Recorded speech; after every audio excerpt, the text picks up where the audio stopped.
Hello student, my self पूजा राठौर। आज की class में हम पढ़ेंगे पृथक्करण पर टिप्पणी लिखिए। So let's start now. पिछली क्लास में हमने म्यूटेशन के बारे में पढ़ा, क्रोमोसोम पर चेंजेस के बारे में पढ़ा। इसमें देखते हैं अपन पृथक्करण पर टिप्पणी लिखिए।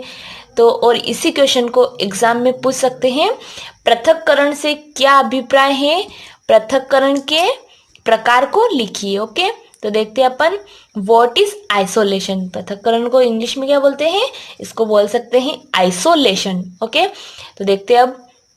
देखिएगा, किसी एक जाति क्या होता है, किसी एक जाति समष्टि क्या होता है, जाति।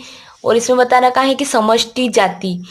और इसमें क्या होता है, पॉपुलेशन ऑफ स्पेसिस को अलग अलग समूह अथवा खंडों। क्या होता है कि कोई भी जाति है तो उसको या तो किसी अलग अलग समूह या फिर खंडों में, ठीक है, खंडों में क्या करते हैं, विभाजित करते हैं। या फिर विभक्त होने की जो विधि होती है, इनको अलग अलग खंडों में विभक्त होने की जो विधि होती है ना, उसको क्या बोलते हैं, आइसोलेशन कहते हैं, मीन्स पृथक्करण कहते हैं। ठीक है, आगे कहता है एक ही स्पेशीज के ये पृथक्करण, मतलब कि एक ही स्पेशीज जो जाति होती है ना, उसकी एक ही स्पेशीज के ये पृथक्करण अलग अलग स्पेशीज का रूप धारण कर लेते हैं। ठीक है ना, एक ही स्पेशीज की जो जाति होती है उसमें अलग अलग स्पेशीज के रूप धारण कर लेते हैं। ठीक है, अलग अलग रूप धारण कर लेते हैं। फिर क्या होता है, अतः पृथक्करण। अतः पृथक्करण वह विधि है जिसके द्वारा कोई एक स्पेशीज, ठीक है, पृथक्करण वह विधि है जिसके द्वारा कोई एक स्पेशीज के एक बड़े समूह से उसी स्पेशीज के कई समूह बन जाते हैं। इसमें क्या होता है कि पृथक्करण, जैसे कि बहुत बड़ा समूह है, बहुत स्पेशीज है, उसको अलग अलग समूहों में अपनों ने विभक्त कर लिया है, इकाइयों में बांट लिया। ठीक है, अपन देखते हैं ना, कोई भी सिलेबस है, जैसे कि उसकी जो इकाइयां होती है उसमें चैप्टर होते हैं, 1 चैप्टर, 2 चैप्टर, 3 चैप्टर, 4 चैप्टर, और फिर इसके बाद में नेक्स्ट वाला स्टार्ट हो जाता है। तो अपन उसको क्या करते हैं, इकाइयों में बांट लेते हैं कि फर्स्ट यूनिट का ये चैप्टर, सेकेंड यूनिट का। ठीक है, इस प्रकार से उसको इकाइयों में विभक्त करने की जो विधि होती है ना, उसको ही अपन बोलते हैं पृथक्करण, आइसोलेशन। और इसमें क्या होता है, जिसके द्वारा एक स्पेशीज के जो बड़े समूह बनते हैं, उसी स्पेशीज के कई समूह बन जाते हैं। ठीक है ना, एक ही स्पेशीज के जो है ना बहुत सारे क्या बन जाते हैं, समूह बन जाते हैं। फिर क्या होता है, आगे देखिएगा, अतः पृथक्करण विकास के लिए महत्वपूर्ण कारक होता है। पृथक्करण की जो विधि है ना, विकास के लिए, मतलब कि जो डेवलपमेंट होता है उसके लिए क्या होता है, आवश्यक कारक होता है। अब नेक्स्ट देखते हैं अपन, काइंड्स ऑफ आइसोलेशन। क्या होता है काइंड्स ऑफ आइसोलेशन में, तो देखिएगा, देखिए ये देखिए, काइंड्स ऑफ आइसोलेशन मीन्स पृथक्करण के प्रकार निम्नवत है। ठीक है, इसके प्रकार को देखेंगे अपन। तो इसके प्रकार क्या है, देखिएगा, सबसे पहले आता है जियोग्राफिकल आइसोलेशन। कि जियोग्राफिकल आइसोलेशन क्या होता है, तो जियोग्राफिकल आइसोलेशन क्या होता है अपन देखते हैं।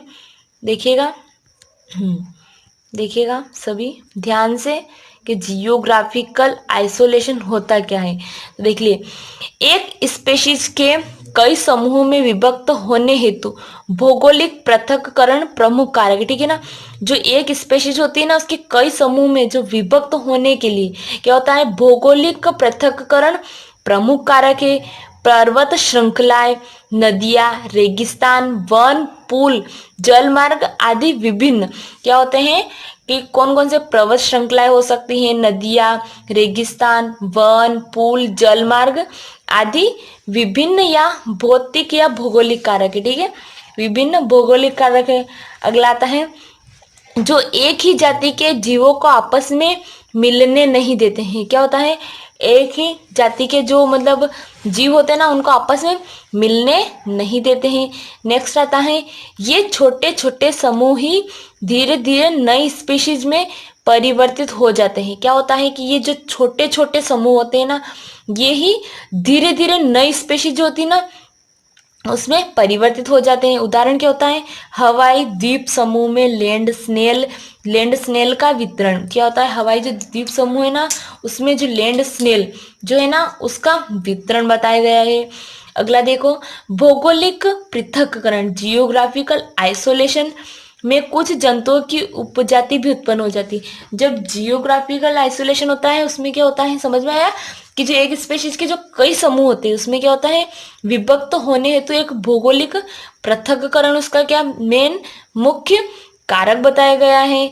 और उसमें क्या होता है कि जियोग्राफिकल आइसोलेशन आ जाता है। ठीक है, किस प्रकार से उसका जियोग्राफिकल आइसोलेशन होता है। अब नेक्स्ट वाला जो आइसोलेशन बताया गया है कौन सा आ रहा है, वो है क्लाइमेटिक आइसोलेशन। कौन सा है, क्लाइमेटिक आइसोलेशन। तो इसमें क्या होता है, एक ही जाति के जीव जंतुओं का लंबे समय तक अलग अलग जलवायु में रहते रहते भी विभिन्न समूह नई स्पेशीज अथवा नई उप स्पेशीज में परिवर्तित हो जाते हैं। क्या होता है कि जो एक स्पेशीज है और जो जंतु लंबे समय तक अलग अलग जलवायु में रहते हैं, ठीक है ना, किसी की जलवायु कहाँ पे क्लाइमेट अलग है, कहाँ पे अलग है, तो सब अलग अलग रह रहे, लेकिन उसमें क्या होता है विभिन्न समूह नई स्पीशीज, जो वो समूह होते हैं ना, या तो नई स्पीशीज या फिर नई उप स्पीशीज में उनमें भी चेंजेस आ जाता है, परिवर्तन आ जाता है।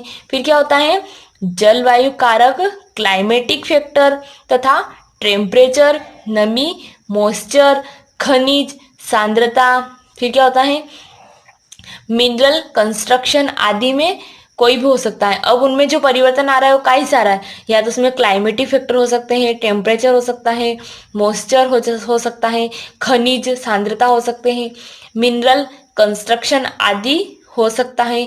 ये कारक जंतु की फिजियोलॉजी एवं उपापचय मतलब मेटाबॉलिज्म पर प्रभाव डालते हैं। ठीक है, ये जो जंतु होते हैं ना, या तो फिजियोलॉजी हो सकते हैं या फिर जो मेटाबॉलिज्म होते हैं उस पर क्या करते हैं, प्रभाव डालते हैं। फिर नेक्स्ट आता है मैकेनिकल आइसोलेशन। क्या होता है इसमें, मैकेनिकल आइसोलेशन में क्या होता है कि एक ही स्पीशीज के जंतुओं में आकार एवं संरचना में अत्यधिक भिन्नता होने के कारण, क्या होता है कि एक ही प्रकार के जंतु होते हैं ना, उसके आकार और संरचना में भिन्नता होने के कारण क्या होता है, वे एक दूसरे में जनन क्रिया नहीं कर पाते हैं। क्या होता है कि या तो उनकी जंतु के आकार में भिन्नता होती है या फिर उनके स्ट्रक्चर में क्या होती है, भिन्नता होती है, और उस कारण क्या होता है कि वो जो जनन की जो क्रिया होती है ना, उस क्रिया को वो नहीं कर पाते। ठीक है, उस क्रिया को वो नहीं कर पाते, फिर क्या होता है, जिसके फलस्वरूप नई स्पीशीज उत्पन्न हो जाती, मतलब कि उनके दोनों में भिन्नता है, या तो कहीं में भिन्नता है या तो उसके स्ट्रक्चर में भिन्नता है, उसके आकार में भिन्नता, उसके कारण उनमें प्रजनन नहीं हुआ, जनन क्रिया नहीं हुई, और इस प्रकार से उनमें फिर दूसरे प्रकार से जनन क्रिया हुई, तो उसमें क्या हो जाता है, नई स्पीशीज की उत्पत्ति हो जाती है, नई स्पीशीज उत्पन्न हो जाता है। अब नेक्स्ट आता है अपना इकोलॉजिकल आइसोलेशन। अब इकोलॉजिकल आइसोलेशन क्या होता है, तो इसको देखिएगा, अलग अलग पारिस्थितिकी परिस्थितियों के कारण क्या होता है कि अलग अलग जो पारिस्थितिकी होती है ना, उसकी परिस्थितियों के कारण भी एक ही स्पेशीज के कई समूह एक दूसरे से पृथक हो जाते हैं। क्या होता है कि जो अलग अलग परिस्थितियों के कारण भी एक ही स्पेशीज के जो समूह होते हैं उनमें भी क्या हो जाता है, पृथक्करण हो जाते हैं, वो भी अलग अलग हो जाते हैं तथा एक दूसरे से जनन नहीं कर पाते। फिर क्या होता है, एक दूसरे से वो जनन नहीं कर पाता है। इसके बाद आता है अपने बायोसिक आइसोलेशन। अब बायोसिक आइसोलेशन में क्या आता है, प्रत्येक क्षेत्र विशेष का अलग अलग वातावरण होता है। ठीक है, सभी जितने भी क्षेत्र विशेष होते हैं उनके सबके क्या होता है, अलग अलग वातावरण होता है। और फिर क्या होता है, वातावरण के परिवर्तन होने पर भी एक स्पीशीज से लंबे अंतराल के बाद दो स्पीशीज बन जाते। ठीक है ना, क्या होता है कि मतलब कि जो अलग अलग प्रत्येक विशेष क्षेत्र का जो अलग अलग वातावरण होता है, और वातावरण के परिवर्तन होने पर भी क्या होता है, एक स्पीशीज से लंबे अंतराल के बाद दो स्पीशीज बन जाती है। जब उनमें जो अंतराल होता है ना, उनके समय अंतराल वो जब लंबा हो जाता है तब भी क्या हो जाता है, नई स्पीशीज बन जाती है। अब नेक्स्ट वाला आता है रिप्रोडक्टिव आइसोलेशन। क्या होता है, रिप्रोडक्टिव आइसोलेशन में क्या होता है, जननांगों में उत्पन्न हुए अंतर के कारण, जो जननांग होते हैं ना उनमें जो कि थोड़ा बहुत क्या हो जाता है, अंतर उत्पन्न हो जाता है, और उस कारण क्या होता है, पृथक्करण होकर नई स्पेशीज बन जाती है। उसके बाद में जो उनमें दोनों में पृथक्करण हो जाता है और फिर क्या होता है, नई स्पेशीज बन जाती हैं। इस प्रकार का पृथक्करण कीटों में पाया जाता है। जो रिप्रोडक्टिव आइसोलेशन अपन पढ़ रहे ना, ये रिप्रोडक्टिव आइसोलेशन कहीं में पाया जाता है, कीट जो होते हैं ना, कीट, उन कीटों में पाया जाता है। नेक्स्ट आता है कीटों के मैथुन अंग ताले चाबी के सिद्धांत पर कार्य करते हैं। समझ में आया, कीटों के जो मैथुन अंग होते हैं ना, वो ताले चाबी का जो सिद्धांत होता है, की और लोग, ठीक है, उस वो सिद्धांत होता है, मतलब कि क्या होता है, अर्थात एक नर का मैथुन अंग उसी स्पीशीज के मादा मैथुन अंग में ठीक प्रकार से मैथुन कर सकता है, ताले चाबी के सिद्धांत पर कार्य करता है।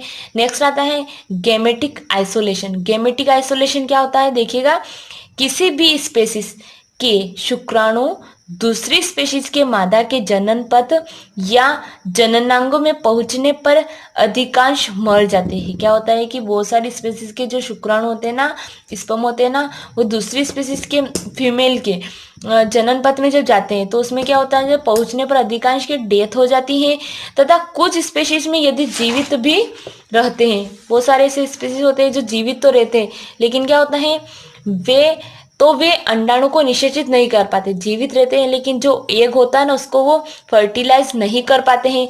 अर्थात प्रत्येक स्पेशीज के स्पर्म एवं ओवा अपने आप में विशिष्ट होते हैं। समझ में आया, सभी के जो सभी प्रत्येक स्पेशीज होते हैं, उसके स्पर्म और ओवा अपने आप में विशिष्ट होते हैं तथा स्पर्म ओवा को फर्टिलाइज करता है। अब नेक्स्ट आता है हाइब्रिड इनविबिलिटी, ठीक है, इनविबिलिटी, यदि किसी अन्य स्पेशीज का स्पर्म किसी ओवा को निषेचित कर भी देता है। क्या होता है कि बहुत सारे अन्य स्पेशीज का जो स्पर्म होता है किसी भी ओवा को निषेचित कर देता है, लेकिन क्या हो देता है, तो निषेचित अंड फर्टिलाइज्ड जाइगोट विकसित नहीं होता है, मतलब उसको निषेचित तो कर देता है लेकिन क्या होता है, उनमें जाइगोट विकसित नहीं होता है। कभी कभी कुछ समय तक फर्टिलाइज अंड विकसित होकर आगे विकसित नहीं हो पाता है। बहुत सारे फर्टिलाइज एग हो जाते हैं, वो फर्टिलाइज तो हो सकते हैं, बस उनमें डेवलपमेंट नहीं हो पाता है। ओके, नेक्स्ट आता है hybrid sterility and hybrid breakdown, ठीक है। अब इसमें क्या होता है समझिएगा, देखो इसमें आता है कुछ अलग अलग जातियों के स्पर्म एवं ओवा निषेचन के फलस्वरूप बना जाइगोट विकसित होकर जंतु को जन्म देता है। क्या होता है कि जब कुछ अलग अलग जातियों के जो स्पर्म होते हैं ना और ओवा, उनमें क्या होता है, निषेचन के फलस्वरूप बना जाइगोट विकसित होकर फिर क्या हो जाता है, जंतु को जन्म देता है। यह जंतु या तो पूर्णतः बंदी होता है या बहुत के मध्य प्रजनन होने से बहुत कम प्रजनन होता है, या तो बद्य होता है या फिर बहुत कम प्रजनन होता है। जैसे गधे और घोड़े के मध्य प्रजनन होने से खच्चर उत्पन्न होते हैं। समझ में आए, गधे और घोड़े के जब बीच में से प्रजनन होगा तब क्या उत्पन्न होगा, खच्चर, ठीक है, उसको बोलते हैं ना खच्चर गधा।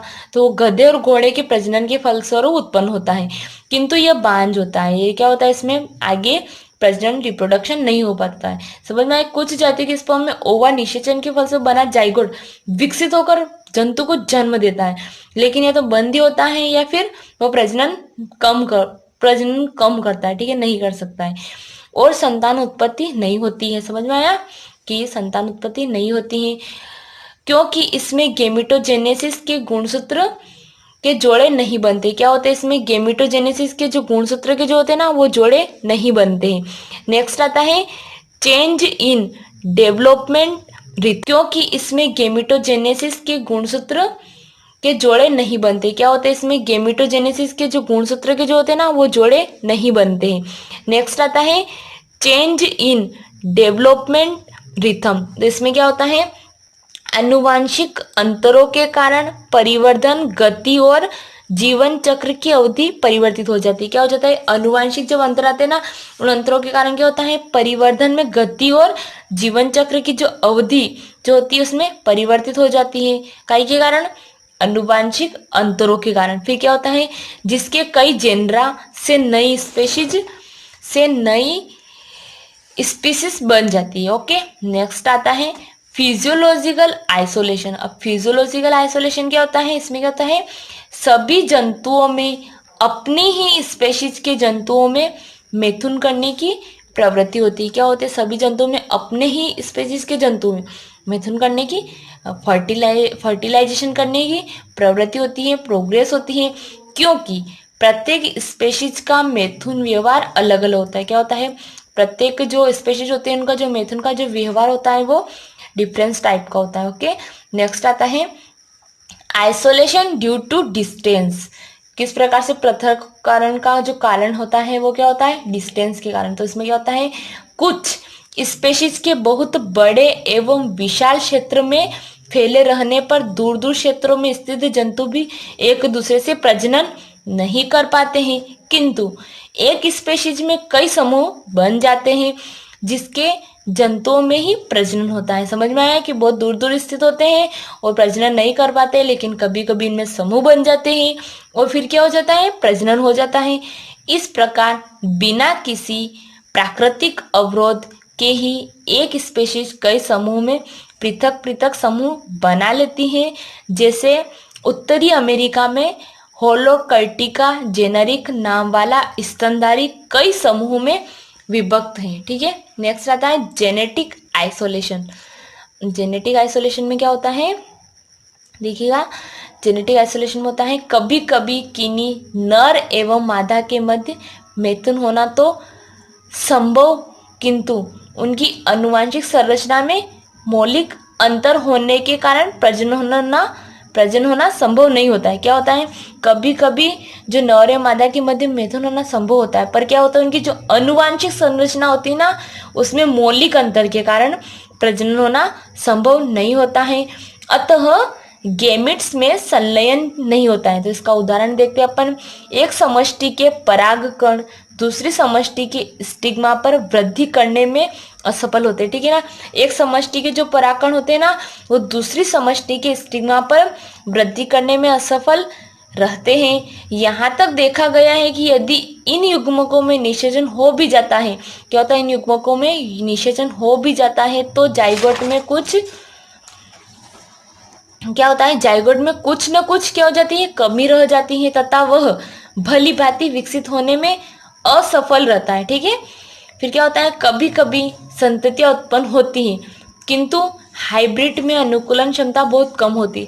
क्या होता है कि किसी भी प्रकार के हाइब्रिड करके संतान उत्पन्न तो की जाती, पर लेकिन नेक्स्ट जो जनरेशन आती है उस जनरेशन में वो अनुकूल नहीं होता है, क्योंकि उसमें वो मतलब उसका जो वो रहता है ना, खुद का एक इन्वायरमेंट नेचुरल, वो उसका फिनिश हो जाता है। ओके, बहुत ऐसी कंडीशन लागू होती है तब। नेक्स्ट आता है फैक्टर कॉजिंग जेनेटिक आइसोलेशन। ठीक है, कि फैक्टर कॉजिंग जेनेटिक आइसोलेशन, तो इसमें क्या होता है, इसमें होता है जीवधारियों में आनुवंशिक पृथक्करण निम्न कारणों से होता है। ठीक है, जीवधारियों में जो आनुवंशिक पृथक्करण होता है ना, वो निम्न कारण से होता है। तो फर्स्ट देखते हैं अपन म्यूटेशन। इसमें क्या होता है, जीन उत्परिवर्तन से आनुवंशिकी विविधता उत्पन्न होती। जीन में जो उत्परिवर्तन होता है ना, उससे क्या होता है, आनुवंशिकी विविधता उत्पन्न होती है।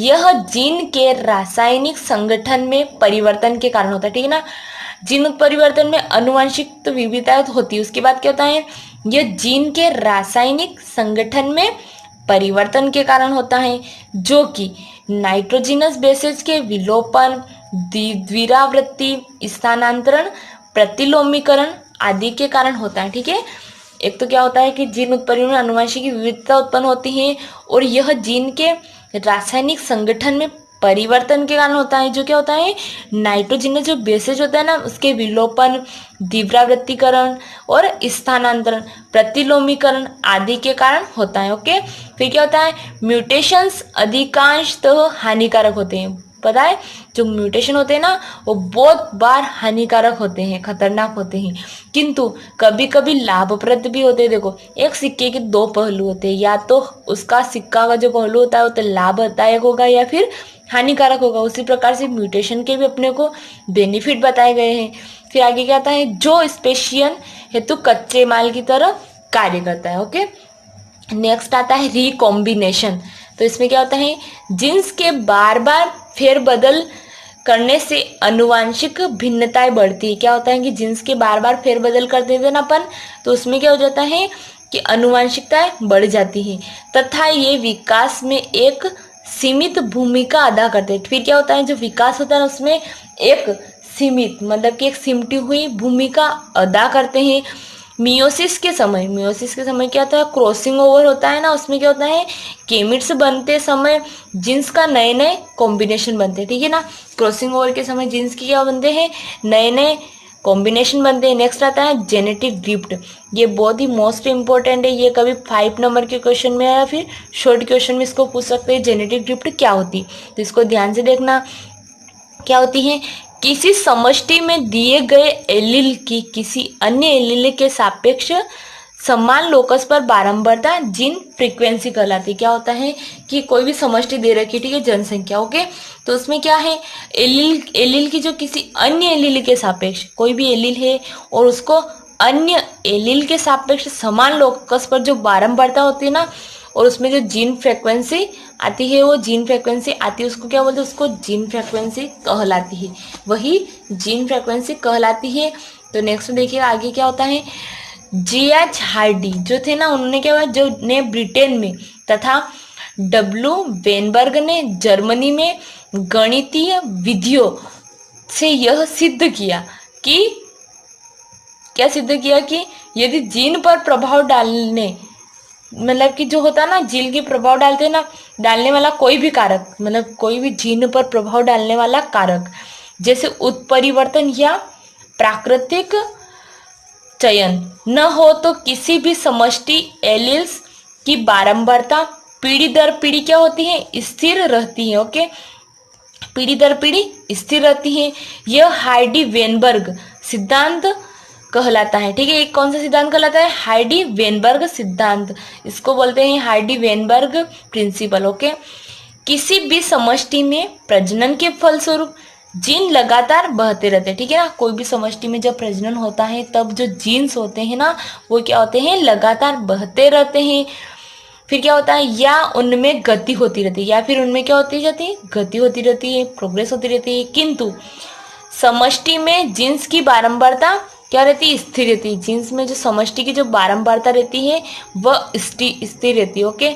फिर नेक्स्ट आता है नेचुरल सिलेक्शन, किसी समष्टि द्वारा ले जाए जा रहे जीन्स को बाहर निकालने में प्राकृतिक चयन का अत्यधिक महत्व, ठीक है ना, कोई भी समष्टि में द्वारा ले जा रहे जीन्स को बाहर निकालने की जो प्राकृतिक चयन होता है वो क्या हो जाता है, अत्यधिक महत्व है। विकास के दौरान 2 समयों पर प्राकृतिक चयन होता है, जो विकास डेवलपमेंट होता है उसके द्वारा 2 प्राकृतिक चयन होता है। प्रथम प्रकार का चयन को स्थिर करता है, यह सामान्यतः तब होता है जब वातावरण स्थिर होता है, जो फर्स्ट होता है ना वो है ना स्थिर रहता है, और यह जब होता है जब वातावरण स्थिर होता है। यह उन जीवधारियों के खिलाफ बहुत विनाशकारी होता है, जो यह वातावरण होता है ना, यह उन जीवधारियों के खिलाफ बहुत विनाशकारी होता है जो सामान्य से विचलित हो जाते हैं, ठीक है ना, क्या होता है उनमें, सामान्य से विचलित हो जाते, ठीक है। इसके बाद आता है हाइब्रिडेशन, उसमें क्या होता है, आनुवांशिकी दृष्टि से पूर्णतः भिन्न एक ही जाति के 2 जीवधारियों में का आपस में क्रॉस करना हाइब्रिडाइजेशन कहलाता है। क्या होता है कि 2 जीवधारी होते हैं और दो पूर्णतः भिन्न एक ही जाति के जो 2 जीवधारी होते हैं, एक भिन्न और एक ही जाति के 2 जीवधारी होते हैं, उनमें आपस में क्रॉस करना क्या कहलाता है, हाइब्रिडाइजेशन कहलाता है, ओके।